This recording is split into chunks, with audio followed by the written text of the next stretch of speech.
ராஜா. உன் கண்கள் ராஜாவை மகிமை பொருந்தினவராக காணும்.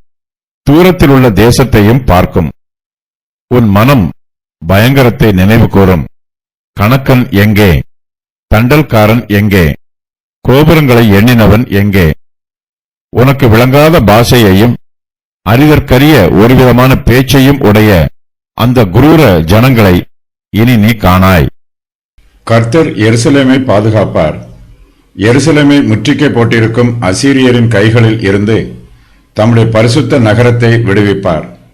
எசேக்கியா ராஜா தன்னுடைய சத்துருக்களை பார்த்து கலக்கத்தோடும் நடுக்கத்தோடும் இருக்கிறார். அவர் கர்த்தருடைய சமூகத்தில் இரட்டுடுத்தி துக்கத்தோடு காணப்படுகிறார்.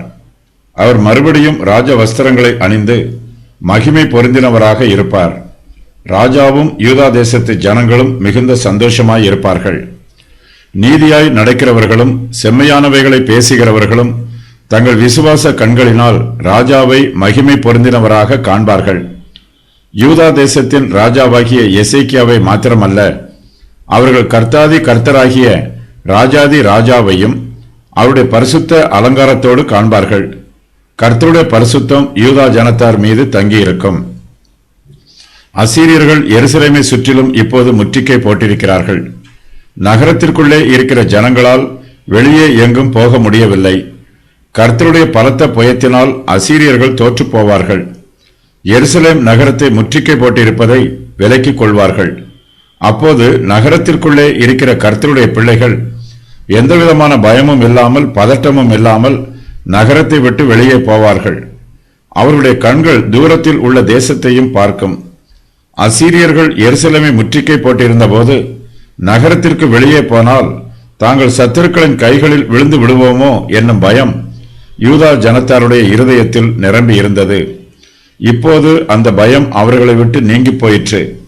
அவர்கள் தேசத்தின் எல்லா பாகங்களுக்கும் தடையில்லாமல் போவார்கள். தூரத்தில் உள்ள தேசத்தையும் பார்ப்பார்கள். விசுவாசிகளாகிய நாமும் விசுவாச கண்களோடு பரலோக கானானை பார்க்கிறோம். பரலோகம் இந்த பிரபஞ்சத்தில் இருந்து வெகு தூரத்தில் இருக்கிறது. ஆனாலும் நம்முடைய விசுவாச கண்களினால் தூரத்தில் உள்ள பரமதேசத்தையும் நம்மால் பார்க்க முடிகிறது. நமக்கு இந்த பிரபஞ்சத்தில் பாடுகளும் வேதனைகளும் உபத்திரவங்களும் மிகுதியாக இருந்தாலும் பரலோகத்தை விசுவாசத்தோடு நோக்கி பார்ப்பது நமக்கு மிகுந்த ஆறுதலை கொடுக்கும். எருசலேம் ஜனங்கள் சத்துருக்களின் கைகளில் இருந்து விடுவிக்கப்படுவார்கள். நகரத்தை விட்டு சுதந்திரமாக வெளியே போவார்கள். அவர்களுக்கு விடுதலை உண்டாகும். கர்த்தருடைய ஜனங்கள் சந்தோஷமாயும் சமாதானமாயும் ஆறுதலாயும் இருப்பார்கள். அப்போது அவர்கள் இதற்கு முன்பு தாங்கள் அனுபவித்த பாடுகளையும் வேதனைகளையும் நினைத்து பார்ப்பார்கள். அவர்களுடைய மனம் அவர்கள் அனுபவித்த பயங்கரத்தை நினைவு கூறும். அதை பற்றிய நினைவு அவர்களுடைய விடுதலையின் சந்தோஷத்தை அதிகரிக்கும். நம்முடைய பயங்கரம் நம்மை விட்டு நீங்கி போன பின்பு அதை பற்றி நினைத்து பார்ப்பதே நமக்கு சந்தோஷமாய் இருக்கும். கர்த்தருடைய கிருபையினால் அந்த பயங்கரத்தில் இருந்து விடுவிக்கப்பட்டிருக்கிறோம். இந்த நினைவு நமக்கு ஆறுதலை கொடுக்கும். பயங்கரமான காலங்களிலும் இடுக்கமான காலங்களிலும் எருசலேம் ஜனங்களுடைய செவிகளில் ஒலித்துக் கொண்டிருந்த பயங்கரமான சத்தம் அவர்களுடைய செவிகளில் இன்னும் தொனித்துக் கொண்டிருக்கும். அப்போது அவர்கள் யுத்தங்களையும் யுத்தங்களை பற்றிய செய்திகளையும் தங்கள் செவிகளால் கேட்டார்கள். இராணுவ வீரர்களை பற்றியும் பட்டயத்தை பற்றியும் ரத்தம் சிந்துதலை பற்றியும் அதிகமாய் கேட்டார்கள். இப்போது அந்த சத்தம் கேட்கப்படவில்லை. யுத்தம் முடிந்து போயிற்று. அசீரியர்கள் எருசலேமை முற்றுகை போட்டிருந்த போது நகரத்தில் உள்ள ஜனங்கள் கணக்கனுடைய சத்தத்தை கேட்டார்கள். தண்டல்காரனுடைய சத்தத்தை கேட்டார்கள். கோபுரங்களை எண்ணினவனுடைய சத்தங்களையும் கேட்டார்கள். கணக்கன் யுத்த சன்னத்தரை கணக்கெடுக்கிறவன். எத்தனை பேர் யுத்தத்திலே செத்து போனார்கள் என்றும் எத்தனை பேர் காயமடைந்தார்கள் என்றும் இன்னும் எத்தனை பேர் உயிரோடு இருக்கிறார்கள் என்றும் கணக்கன் அனுதினமும் கணக்கு பார்ப்பான். அந்த கணக்கன் எங்கே என்று கர்த்தர் கேட்கிறார். யுத்தம் முடிந்து விட்டது. இனிமேல் அந்த கணக்கனுக்கு வேலை இல்லை. தண்டல்காரன் சேனையில் உள்ள வீரர்களுக்கு சம்பளம் கொடுக்கிறவன். இப்போது அவனும் இல்லை. யுத்தம் முடிந்து போய் விட்டதினால் அவனுடைய வேலையும் தேவைப்படவில்லை. ஆகையினால் அந்த தண்டல்காரன் எங்கே என்று கர்த்தர் கேட்கிறார். அவனோடு சேர்ந்து கோபுரங்களை எண்ணினவன் எங்கே என்றும் கர்த்தர் கேட்கிறார். இவர்கள் எல்லோருமே யுத்தத்தில் பணிபுரிகிறவர்கள். இவர்கள் ஒவ்வொரு நாளும் யுத்தங்களை பற்றியும் யுத்த வீரர்களை பற்றியும் கணக்கெடுப்பார்கள்.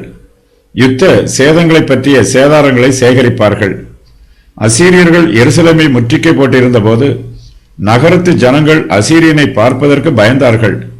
அசீரியன் கொடூர குணமுள்ளவன். எருசலேம் நகரத்தார் அசீரியனின் பேச்சை கேட்பதற்கு கூட பயந்தார்கள். அவர்கள் கர்த்தருடைய பிள்ளைகளுக்கு விளங்காத பாஷையை பேசினார்கள். அவர்களுடைய பேச்சு அறிதற்கரிய ஒருவிதமான நூதன பேச்சாக இருந்தது. அசீரியர்கள் குரூர ஜனங்களாக இருந்தார்கள்.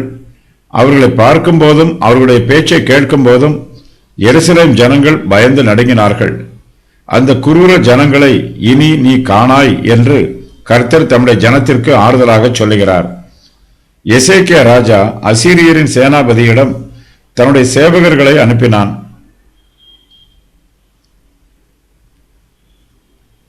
அவர்களோடு சமாதான உடன்படிக்கை செய்து கொள்ள முயற்சி பண்ணினான். ஆனால் எசேக்கியாவின் வார்த்தைகளுக்கு அசீரியன் செவி கொடுக்கவில்லை. அசீரியரின் பாஷையும் யூதர்களுக்கு விளங்கவில்லை.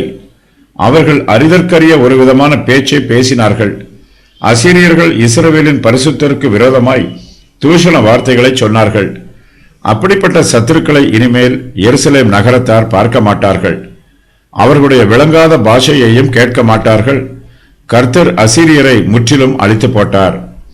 மேசியா இந்த பூமிக்கு மறுபடியும் வரும்போது இந்த பூமியில் வசிக்கும் ஜனங்கள் கர்த்தரை மகிமை பொருந்தினவராக காண்பார்கள். பாலஸ்தீன தேசத்தில் மட்டும் என்றல்லாமல் உலகின் எல்லா பகுதியிலும் உள்ள ஜனங்களும் கர்த்தரை மகிமை பொருந்தினவராக காண்பார்கள். யூதேயாவில் உள்ள யூதர்கள் மேசியா வரும்போது பயங்கரமான காரியங்களை பற்றி தியானிப்பார்கள். இதுவரையிலும் அவர்கள் மகா உபத்திரவத்தின் வழியாக கடந்து வந்திருக்கிறார்கள். அந்த உபத்திரவமான நிகழ்ச்சிகளை பற்றிய நினைவு அவர்கள் உள்ளத்தில் இன்னும் நினைவில் இருக்கும். இஸ்ரவேல் ஜனங்களின் சத்துருக்கள் சடிதியாக அழிக்கப்படுவார்கள். ஆகையினால் அவர்கள் எல்லாம் எங்கே என்று கேட்கக்கூடிய நிலைமை உண்டாகும். சத்துருக்களின் அதிகாரிகள். கணக்கன், அந்தி கிறிஸ்துவின் சேனையை எண்ணுகிறவன், கொள்ளை பொருட்களை கணக்கெடுக்கிறவன்.